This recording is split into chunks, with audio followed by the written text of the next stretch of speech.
The Pied Piper of Hamlin.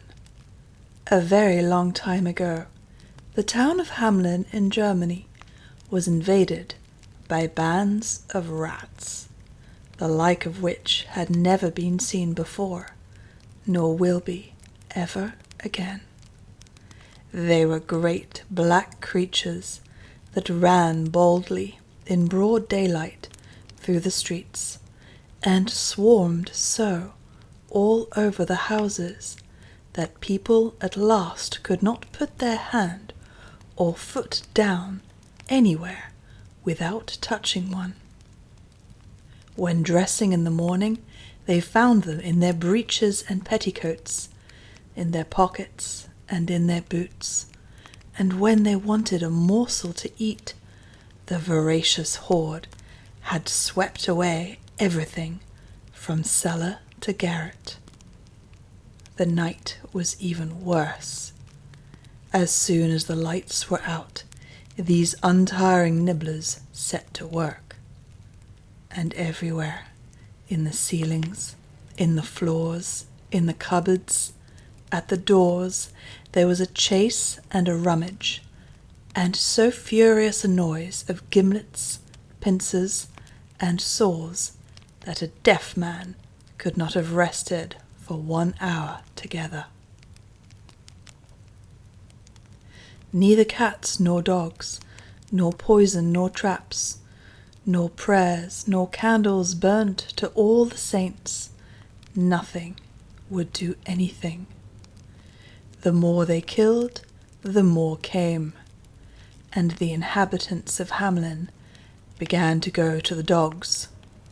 Not that they were of much use. When one Friday there arrived in the town a man with a strange face, who played the bagpipes and sang this refrain: Qui vivra verra, le voilà, le preneur des rats. He was a great gawky fellow, dry and bronzed, with a crooked nose, a long rat-tail moustache, 2 great yellow piercing and mocking eyes, under a large felt hat set off by a scarlet cockerel's feather. He was dressed in a green jacket with a leather belt and red breeches, and on his feet were sandals fastened by thongs passed round his legs in the gypsy fashion. That is how he may be seen to this day, painted on a window of the Cathedral of Hamlin. He stopped on the great market-place before the town hall, turned his back on the church, and went on with his music, singing, Who lives shall see, this is he, the rat-catcher. The town council had just assembled to consider once more this plague of Egypt, from which no one could save the town. The stranger sent word to the councillors that, if they would make it worth his while, he would rid them of all their rats before night, down to the very last. Then he is a sorcerer, cried the citizens with one voice. We must beware of him. The town councillor, who was considered clever, reassured them. He said, Sorcerer or no, if this bagpiper speaks the truth, it was he who sent us this horrible vermin that he wants to rid us of today for money. Well, we must learn to catch the devil in his own snares. You leave it to me. Leave it to the town councillor, said the citizens one to another, and the stranger was brought before them. Before night, said he, I shall have dispatched all the rats in Hamlin, if you will but pay me a grow a head. A grow a head? Cried the citizens. But that will come to millions of florins. The town councillor simply shrugged his shoulders and said to the stranger, "A bargain. To work, the rats will be paid 1 grow a head as you ask." The bagpiper announced that he would operate that very evening when the moon rose. He added that the inhabitants should at that hour leave the streets free and content themselves with looking out of their windows at what was passing, and that it would be a pleasant spectacle. When the people of Hamlin heard of the bargain, they too exclaimed, "A grow a head! But this will cost us a deal of money." "Leave it to the town councillor," said the town council with a malicious air. And the good people of Hamlin repeated with their councillors, "Leave it to the town councillor." Towards 9 at night, the bagpiper reappeared on the market-place. He turned, as at first, his back to the church, and the moment the moon rose on the horizon, "Tra-ri-ra, tra-ri," the bagpipes resounded. It was first a slow, caressing sound, then more lively and urgent, and so sonorous and piercing that it penetrated as far as the farthest alleys and retreats of the town. Soon, from the bottom of the cellars, the top of the garrets, from under all the furniture, from all the nooks and corners of the houses, out came the rats, searching for the door, flinging themselves into the street, and trip, trip, trip, began to run in file towards the front of the town hall, so squeezed together that they covered the pavement like the waves of flooded torrent. When the square was quite full, the bagpiper faced about, and, still playing briskly, turned towards the river that runs at the foot of the walls of Hamlin. Arrived there, he turned round. The rats were following. "Hop, hop," he cried, pointing with his finger to the middle of the stream, where the water whirled and was drawn down as if through a funnel. And hop, hop, without hesitating, the rats took the leap, swam straight to the funnel, plunged in head foremost, and disappeared. The plunging continued thus without ceasing till midnight. At last, dragging himself with difficulty, came a big rat, white with age, and stopped on the bank. It was the king of the band. "Are they all there, friend Blanchet?" asked the bagpiper. "They are all there," replied friend Blanchet. "And how many were they?" 990,999. "Well reckoned?" "Well reckoned." "Then go and join them, old sire, and au revoir."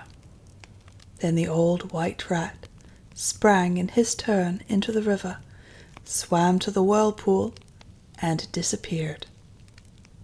When the bagpiper had thus concluded his business, he went to bed at his inn, and for the first time during 3 months, the people of Hamlin slept quietly through the night.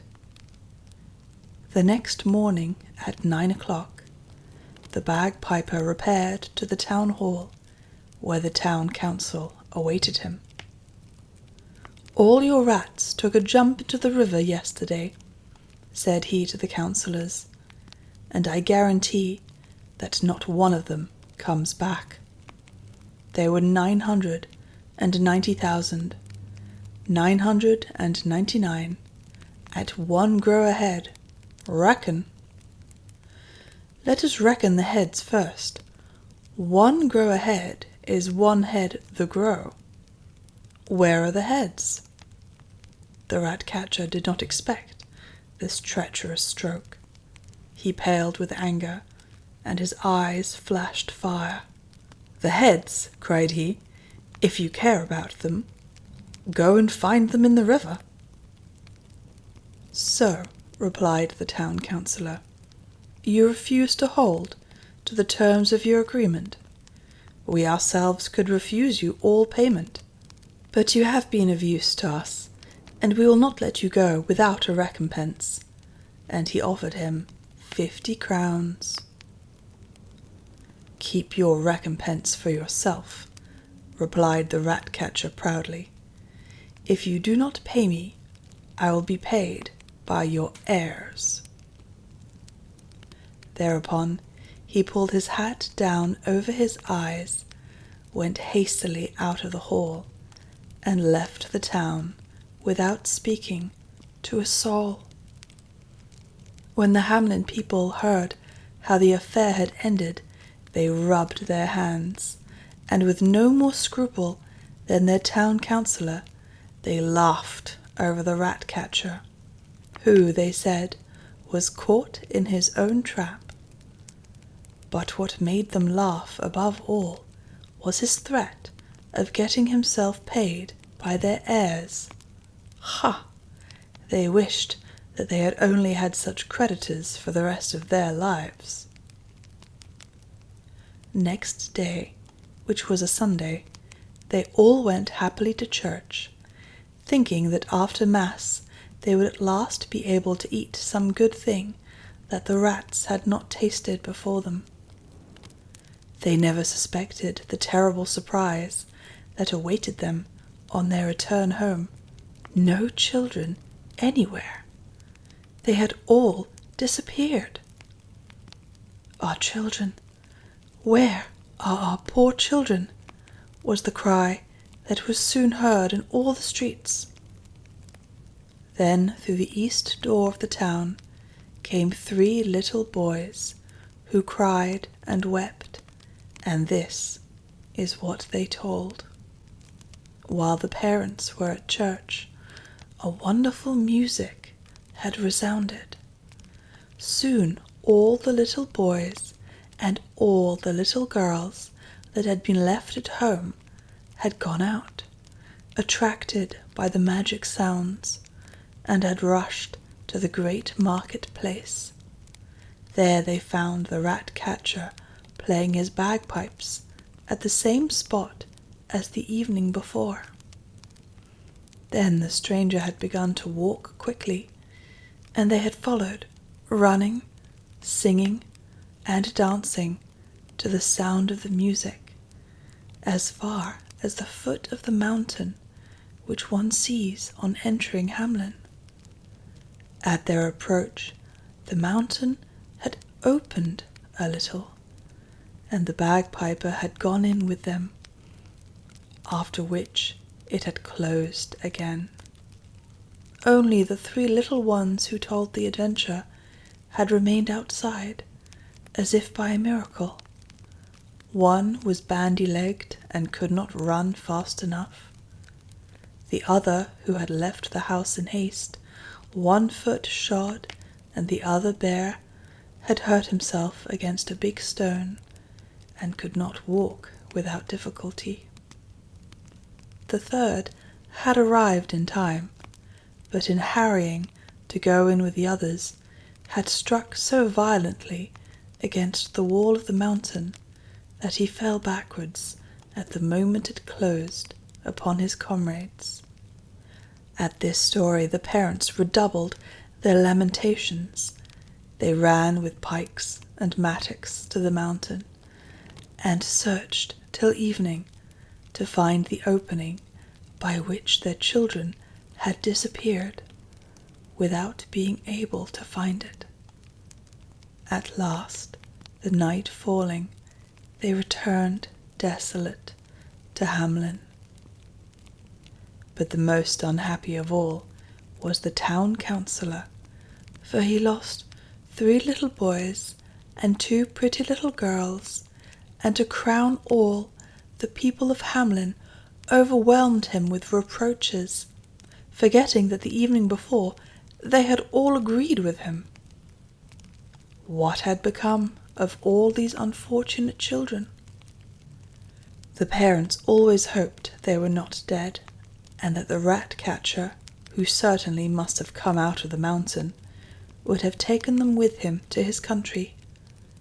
That is why, for several years, they sent in search of them to different countries, but no one ever came on the trace of the poor little ones. It was not till much later that anything was to be heard of them. About 150 years after the event, when there was no longer one left of the fathers, mothers, brothers, or sisters of that day, there arrived one evening in Hamlin some merchants of Bremen returning from the east, who asked to speak with the citizens.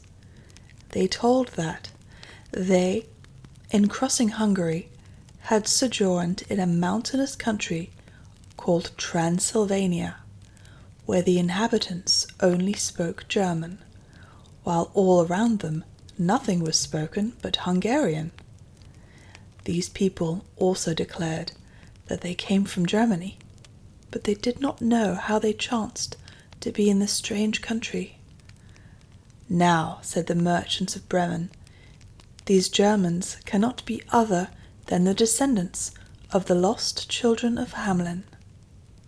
The people of Hamlin did not doubt it, and since that day they regard it as certain that the Transylvanians of Hungary are their country folk, whose ancestors as children were brought there by the rat-catcher. And there are more difficult things to believe than that. The end.